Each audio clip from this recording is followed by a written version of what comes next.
إن الحمد لله نحمده ونستعينه ونستغفره ونعوذ بالله من شرور أنفسنا ومن سيئات أعمالنا من يهده الله فلا مضل له ومن يضلل فلا هادي له أشهد أن لا إله إلا الله وأشهد أن محمدا عبده ورسوله لا نبي بعده اللهم صل وسلم على محمد وعلى آله وصحبه أجمعين فقال الله تعالى في القرآن الكريم أعوذ بالله من الشيطان الرجيم يا أيها الذين آمنوا اتقوا الله حق تقاته ولا تموتن إلا وأنتم مسلمون. أما بعد فإن أصدق الحديث كتاب الله وخير الهدي هدي محمد صلى الله عليه وسلم وشر الأمور محدثاتها كل محدثة بدعة وكل ضلالة وكل في النار. Alhamdulillah, kita bersyukur kita diberikan iman, orang lain murtad. Kita diberikan tauhid, orang lain musyrik. Kita diberikan mudah, orang lain sulit. Kita diberikan sempat, orang lain sempit, dalam rangka menghabiskan sisa usia yang tinggal sedikit.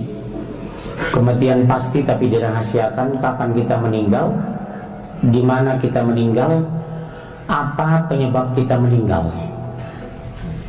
Yang kedua, semoga salawat dan salam dilimpahkan kepada Rasulullah Sallallahu Alaihi Wasallam, pejuang Islam yang amanah, ikhlas dan istiqomah.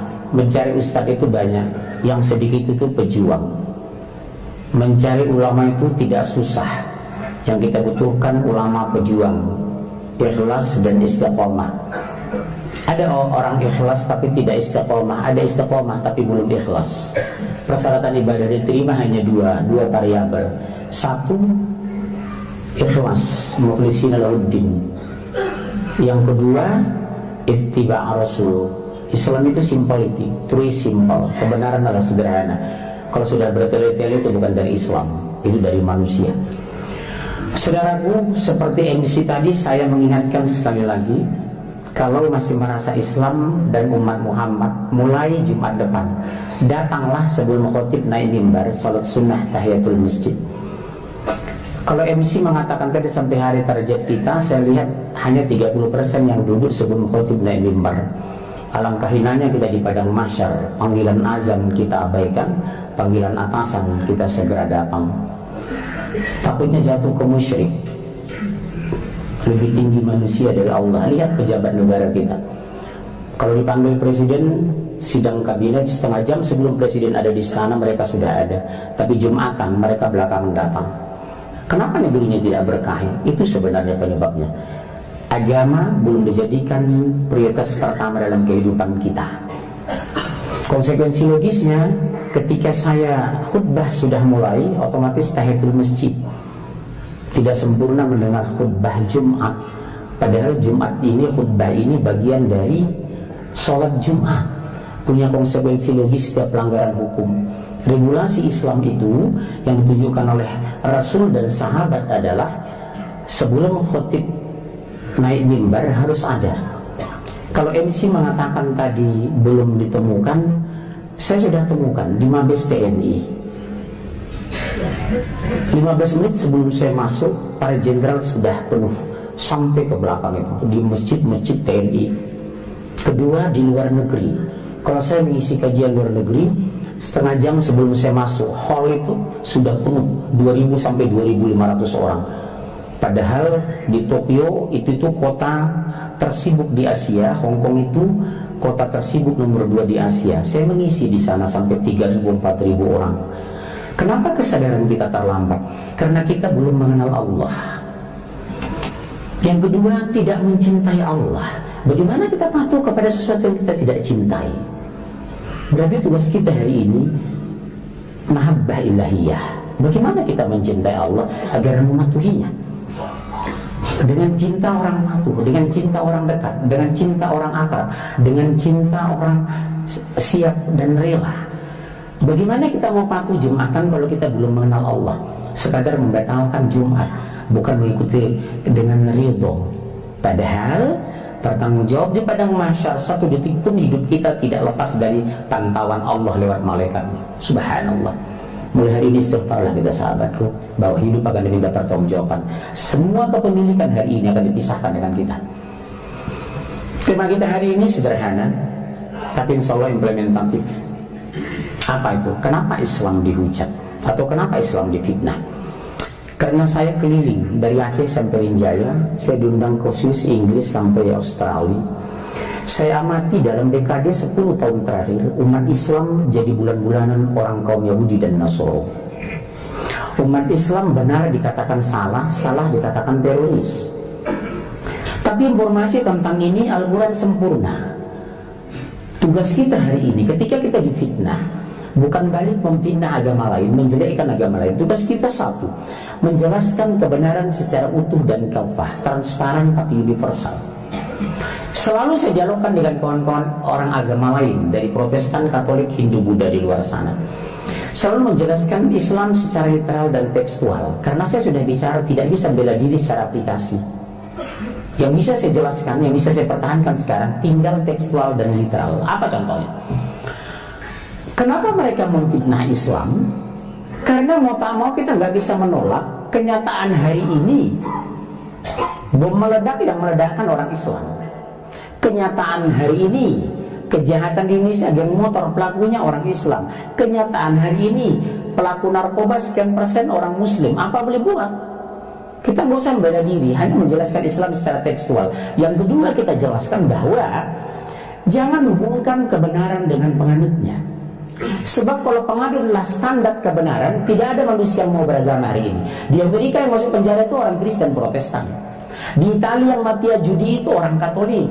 Di Myanmar yang membantai Muslim itu orang biksu. Di India yang menghabisi orang Islam di Kashmir orang Hindu fundamentalis. Berarti tidak perlu beragama hari ini. Kalau standar analisa sosial yang kita lakukan standar analisa sistem.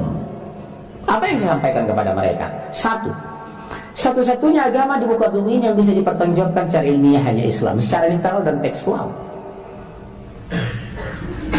Yang kedua, dalam Al-Quran secara literal, innani anallah la ilaha illa ana fa'budni wa aqimis salata li dzikri. Allah memperkenalkan dirinya dan memperkenalkan sistemnya. Apa itu? Sesungguhnya aku adalah Allah. La ilaha illa ana, tidak ada ilah kecuali aku. Fa'budni, mengabdilah kepadaku. Wa aqimis salata li dzikri, dirikanlah salat untuk mengingatku. Satu, Allah memblokir, memperkenalkan dirinya. Innani anallah. Tidak ada saya temukan di Taurat dan Injil seperti ini, karena saya punya Taurat dan Injil. Allah sendiri, simpelity, tapi objektif. Apa itu? Siapa Rabb yang kita sembah? Allah Subhanahu wa ta'ala. Di mana dia? Dia harus selesai. Tapi apa? Khalaqal insana min nutfah fa iza huwa khasimun mubin. Dalam sebuah ayat dalam Al-Quran, manusia diciptakan dari sperma, tiba-tiba menjadi pembantah yang janda. Makanya dalam Islam, dalam Al-Quran itu ada kafir, ada munafik, ada muslim, ada muslim, ada mukmin, ada muttaqin. Yang pertama kita jelaskan, satu, konsep Islam sempurna. Penjelasan resmi dari yang menurunkan Islam. Siapa itu? Allah. Apa itu? Inna dina 'indallahil Islam. Sesungguhnya agama yang diridhoi hanya Islam. Di luar ini kafir pasti neraka. Harus kita pastikan ini. Yang kedua, penjelasan satu-satunya kitab di muka bumi ini yang menjelaskan tentang sains dan teknologi sempurna dan berguna hanya Islam. Islam bukan buku biologi, tapi menjelaskan ilmu hayat. Al-Quran bukan kitab astronomi, tapi menjelaskan ilmu falak. Al-Quran bukan buku medis, tapi menjelaskan tentang kesehatan. Artinya apa? Karena Al-Quran firman Allah sempurna dan paripurna, utuh dan menyeluruh, tidak bisa diacak dan dirusak. Otomatis orang mengadaptasi ke sana. Coba lihat, ketika saya diundang ke Amerika, mereka menghujat Islam habis-habisan. Penjelasannya sederhana. Kenapa Anda hujat Islam? Jawabannya karena kedengkian, kata Allah. Kenapa dengki? Karena Islam agama yang sempurna. Saya tidak pernah bangga dengan bakat saya. Yang saya banggakan dengan Islam saya. Saya bangga dengan Quran saya. Al-Quran, sumber segala ilmu. Jadi kalau ada ustaz mengatakan jangan berpolitik di masjid, justru politik bagian daripada Islam. Dan politik dibangun di masjid agar tidak barbar, agar santun, agar bermartabat. Rasul menggerakkan ketika perang Badar, perang Uhud itu dari masjid, itu bagian dari politik. Mempertahankan negara itu bagian dari politik. Tapi kejahatan, kekeliruan Ustaz sekarang, Islam jangan bicara politik di masjid. Justru dibangun dari masjid agar santun, agar berakhlak, agar bermartabat. Karena Islam agama sempurna, politik bagian dari kehidupan, otomatis politik bagian dari Islam. Biologi bagian dari Islam, antropologi bagian dari Islam, sosiologi bagian dari Islam. Contoh, ketika saya dialog dengan beberapa pendeta dan pastor baik di Indonesia maupun luar negeri, saya jelaskan Islam bisa dipertanggungjawabkan dari 5. Arab kami Allah, ada perintah innani anallah, sesungguhnya aku adalah Allah. Penjelasan resmi, klarifikasi dan proteksi resmi dari Allah. Di ayat lain, qul huwallahu ahad, katakan hai Muhammad, Allah itu esa, Tuhan kami tidak 2 dan 3. Secara teori logika, kalau 2 dan 3 mimpin dunia akan kacau. Yang ketiga, awal kita buka Al-Quran, Bismillahirrahmanirrahim, Alif Lam Mim, Dzalikal kitabu la raiba fihi hudal lil muttaqin. Ada penggalan ayat huruf hijaiyah yang tidak ditemukan sejak zaman Nabi Ismail sampai Rasul diturunkan. Apa itu? Bismillahirrahmanirrahim, Alif Lam Mim. Penggalan-penggalan pakai orang Arab ini. Ada apa ya? What happened? Baru turun. Dzalikal kitabu la raiba fihi. Inilah kitab, tidak ada keraguan di dalamnya. Allah mengangkat keunggulan sistem baru fungsi sistem. Katakan ilmiah kan Quran itu. Karena secara teori ilmiah, kalau orang unggul orang ngejar, kalau makanan unggul orang kejar, kalau manusia unggul orang pakai. Dijelaskan keunggulan kitab. Dzalikal kitabu la raiba fihi. Inilah kitab, tidak ada keraguan di dalamnya. Teori sederhana, kalau tidak diragukan berarti layak dong dipakai. Baru fungsi sistem sebagai apa?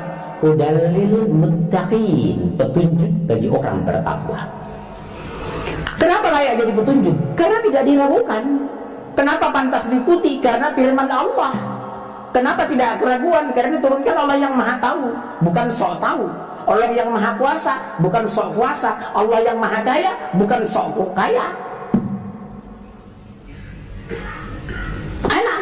Saya menjelaskan ini sederhana sama orang Kristen. 2 jam insya Allah mereka masuk Islam. Tidak saya temukan di kitab Anda Taurat dan Injil. Saya punya Taurat, Injil, Zabur. Masuk Islam lah, bukan karena subjektivitas saya Muslim dan saya Batak, bukan. Tapi objektivitas saintis di Al-Quran, penjelasan tauhid, akidah, akhlak sempurna dan paripurna. Wa tammat kalimatu rabbika sidqa wa adla. Telah sempurna kalimat-kalimat Allah, yakni Al-Quran. Sidqa wa adla, benar dan adil. Jadi kalau ada orang kiai mengatakan lebih bagus memimpin orang kafir tapi adil daripada orang muslim zalim, keliru ini teori profesor ini. Profesor terbodoh saya temukan sepanjang sejarah saya itu. Mengatakan lebih bagus memilih orang kafir adil. Yang namanya adil hanya firman Allah. Logika sederhana, nggak mungkin orang kafir jadi gubernur, jadi presiden mengamalkan Al-Quran. Yang sempurna hanya ini. Teorinya enak kok. Al-Quran itu sidqa wa adla, benar dan adil. Makanya kan orang Batak rame-rame masuk Islam. Kenapa? Kami temukan kitab yang sempurna dan paripurna, objektif tapi transparan, universal dan bisa pertanggungjawabkan secara ilmiah. Al-Quran. Apapun antum tanya ada dijawab Al-Quran. Tapi mereka rusak sistem berpikir kita. Kita pakai dulu aljabar, mereka ganti dengan matematika. Kita pakai apa dulu? Akhlak, mereka ganti dengan etika. Kita pakai pezina, mereka ganti dengan PSK. Ini strategi Yahudi. Makanya Al-Quran surah 20. A'udzu billahi minasyaitonir rajim. Wa lan ta'udhu anka al-yahud wa lan-nasara hatta tattabi'a millatahum qul inna hudallahi huwal huda. Orang Yahudi dan Nasrani tidak akan pernah senang kepada kamu. Ada kata pasti. Tidak akan pernah senang sampai kamu mengikuti agama mereka, murtad. Dalam sampai titik terakhir murtad, finally-nya orang keluar dari Islam, apa? Ada proses mereka bangun, kampus mereka masuki, menteri Nasrani mereka susupi, direktur utama perusahaan mereka ganti, kebijakan perusahaan mereka buang, yang berbau Islam terjadi hari ini di Indonesia. Coba lihat sekarang, 7 tahun Indonesia mereka terburuk menteri sekarang. 5 menteri strategis orang mereka, direktur BUMN sekian mereka sudah pegang. Para Al-Quran sudah ada. Ya ayyuhalladzina amanu isbiru wasabiru gitu. Wattaqullaha la'allakum tuflihun. Hai orang-orang beriman, bersabarlah. Tingkatkan kesabaranmu, jaga di perbatasan negerimu, bersiap siaga di perbatasan negerimu. Dalam tafsir Ibnu Katsir jelas kalau Imam Bukhari, bersiap siaga itu menjaga agar intervensi, infiltrasi, agitasi dari non-muslim Yahudi dan Nasrani jangan sampai menguasai kamu. Indonesia bukan hanya berkeliaran, sistem kita sudah mereka kuasai. Antum masalah hukum lapor ke Menteri HAM dan HUM, orang mereka. Dapur negara kita di Komisi 3 mereka sudah pegang. Benteng perjuangan hukum di KPK sudah mereka kuasai. Komunikasi kita dipegang sama mereka. Pertamina, mesin uang kita dipegang sama mereka. Kemana antum lapor hari ini? Terlambat membaca dan menganalisa Al-Quran. Jangan sampai mereka menguasai negeri kamu. Sekarang mereka sudah menguasai. Betul, kemarin kita alhamdulillah Allah takdirkan qadarullah kita menang. Itu baru gubernur. Kedepan akan terjadi mutasi dan rotasi. Gampang mengevaluasinya. Ada sapel kabinet yang kalah jadikan menteri, selesai. Gubernur di bawah beliau. Kata kunci di sini, siapa pemimpin yang kita pilih, sejauh mana komitmen terhadap Islam. Soal Islam, siapapun bisa mengaku Islam. Dan jadi masalah sekarang, konsisten dan komitmen kepada Islam, agama yang dianut. Saya ulangi Pak ya, ini kata kunci di khutbah ini. Yang kita pilih, konsistensi membela Islam dan keberpihakan kepada Islam. Selalu saya teriak di kementerian, kita umat Islam bukan ingin diistimewakan, kita minta keadilan. Semua penista agama hukumannya 5 tahun, tiba-tiba beliau 1 tahun. Dipertontonkan negara permainan hukum Indonesia ini. Ini potensi konfliknya luar biasa. Maaf kalau saudara ada intel di sini, darat laut udara, tolong waspadai dengar ceramah saya ini. Ketika keputusan kemarin cuma 1 jam, berarti negara sudah menelanjangi sistem hukum kita. Satu orang minoritas agama, minoritas suku mampu mengajak sistem hukum kita. Bisa Indonesia minoritas yang mengendalikan kita, minoritas sukunya, minoritas agamanya. Karena apa? Hukum bisa dijual dan diperbalikan. Tidak ada law enforcement, penegakan hukum. Kenapa sampai terjadi seperti ini? Kenapa Allah tidak lindungi? Jawabnya sederhana. Bagaimana jalan keluarnya? Al-Quran sempurna. Qul inna hudallahi huwal huda. Katakanlah, petunjuk Allah itulah petunjuk yang benar. Artinya, seburuk apapun intervensi mereka, seberat apapun senjata yang kita hadapi, sekompak apapun kafir mengepung kita, sebanyak apapun naga-naga yang kata mereka mengepung kita dengan uang 10 triliun, saya bilang kalau kembali kepada Al-Quran kita akan dimenangkan. Contoh perang Badar, 300 lawan 1000 Islam menang. Perang Khandaq, 1000 lawan 10.000 kita menang. Kami muslim di Medan, 64% muslim, bisa menang bupati, wali kota dan gubernur muslim. Kata kunci hanya satu. Qul inna hudallahi huwal huda. Katakanlah, petunjuk Allah itulah petunjuk yang benar. Artinya apa?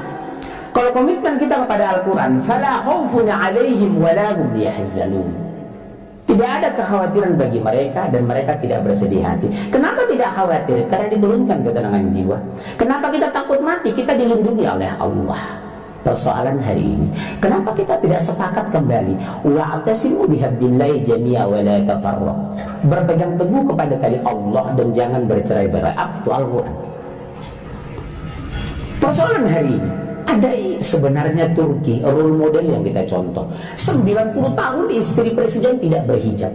90 tahun bahasa Arab dijauhkan dari umat. 90 tahun generasi muda tidak mengenal Al-Quran. 90 tahun tidak ada iftar jamaah. Begitu Erdogan memimpin mereka atas izin Allah, biiznillah, idza jaa nasrullahi wal fath. Jika datang pertolongan Allah, kemenangan akan kita dapatkan. Lihat kemarin, hampir 20% kemenangan umat Islam. Yang keluar dari mata saya hanya air. Alhamdulillah, doa kami Engkau kabulkan. Menangkan kami Allah menghadapi orang kafir dan munafik di negeri ini. Semua insya Allah orang beriman kemarin berdoa atas Jakarta. Rabb, menangkan kami Allah melawan orang kafir, jangan Engkau permalukan kami.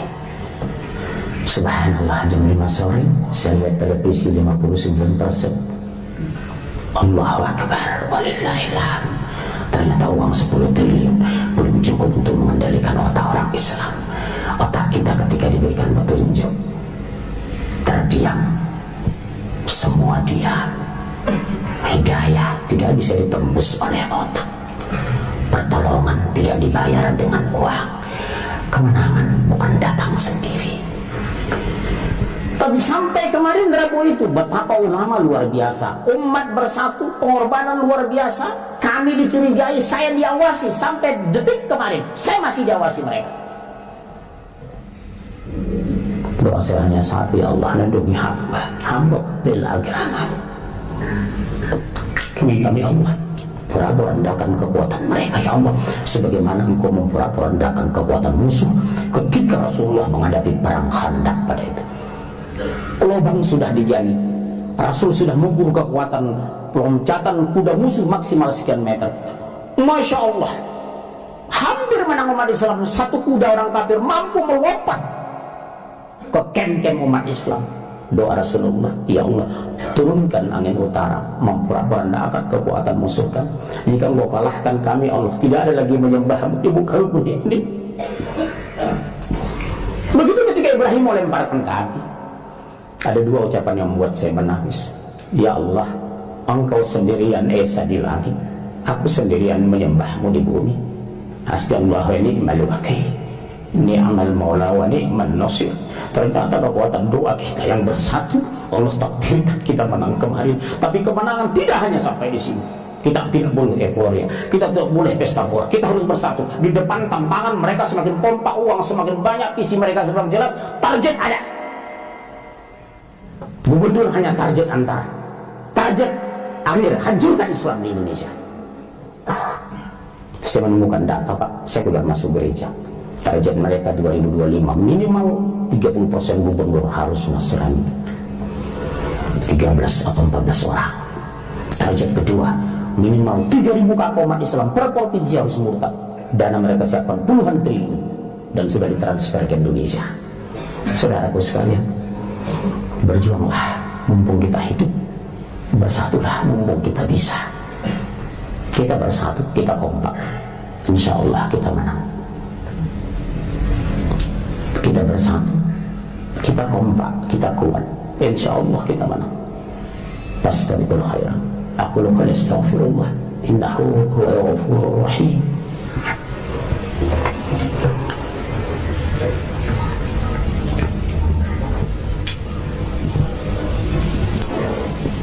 Alhamdulillah nahmaduhu wa nasta'inuhu wa nastaghfiruh wa na'udzu billahi min shururi anfusina wa min sayyiati a'malina.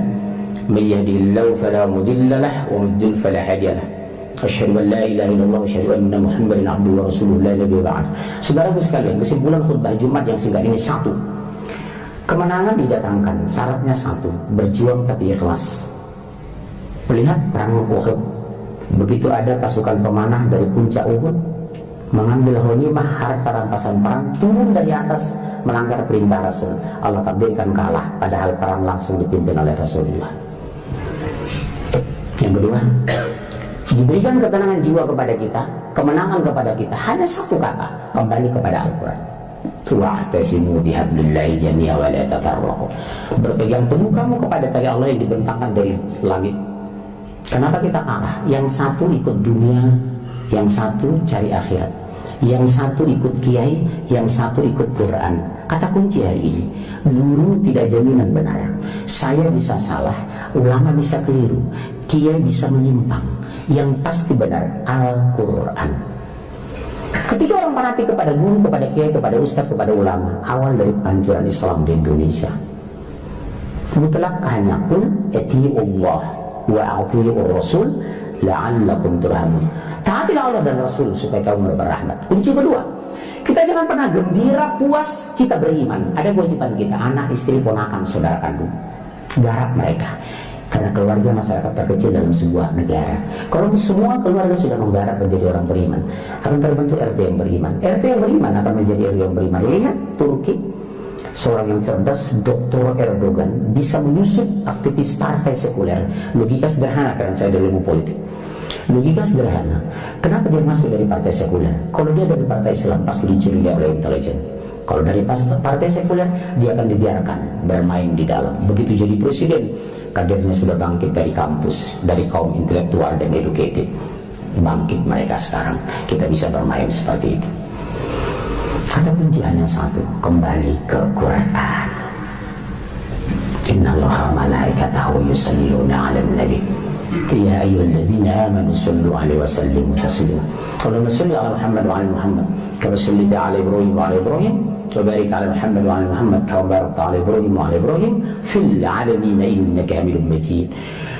Allahumma ya Allah yang Maha menyaksikan dan Maha penyayang, lindungi kami Allah dari kejahatan orang-orang kafir, orang-orang munafik dan orang-orang zindik yang terus ingin menghancurkan dan mengepung kami di negeri ini ya Allah. Persatukan kami Allah dalam kalimah la ilaha illallah Muhammadar Rasulullah. Allahumma ya Allah, limpahkan kepada kami kemudahan dan kemuliaan. Takdirkan kami Allah menjadi pejuang Islam yang amanah, ikhlas dan istiqamah. Allahumma ya Allah, turunkan ke negeri kami Allah pemimpin yang Engkau ridhoi dan mereka ridho kepadamu. Turunkan ke negeri kami gubernur yang membangun dan santun. Turunkan ke negeri kami Allah umat Islam yang amanah, ikhlas dan istiqamah. Rabbana la tuzigh qulubana ba'da idh hadaitana wa hab lana min ladunka rahmah innaka antal wahhab. Ya Allah, jangan Engkau gelincirkan hati kami setelah Engkau tunjuki kami. Engkaulah Maha Pemberi karunia. Rabbana zulamna anfusana wa illam taghfir lana wa tarhamna lanakunanna minal khasirin. Ya Allah, pemilik langit dan bumi, kami sudah menzalimi diri kami. Kalau Engkau tidak ampuni kami, celaka kami Allah, kami kelompok orang-orang merugi. Rabbana atina fid dunya hasanah wa fil akhirati hasanah wa qina azabannar. Ya Allah, proteksi kepentingan kami fid dunya dan akhirat. Alhamdulillahirabbil alamin. Aqimis shalah.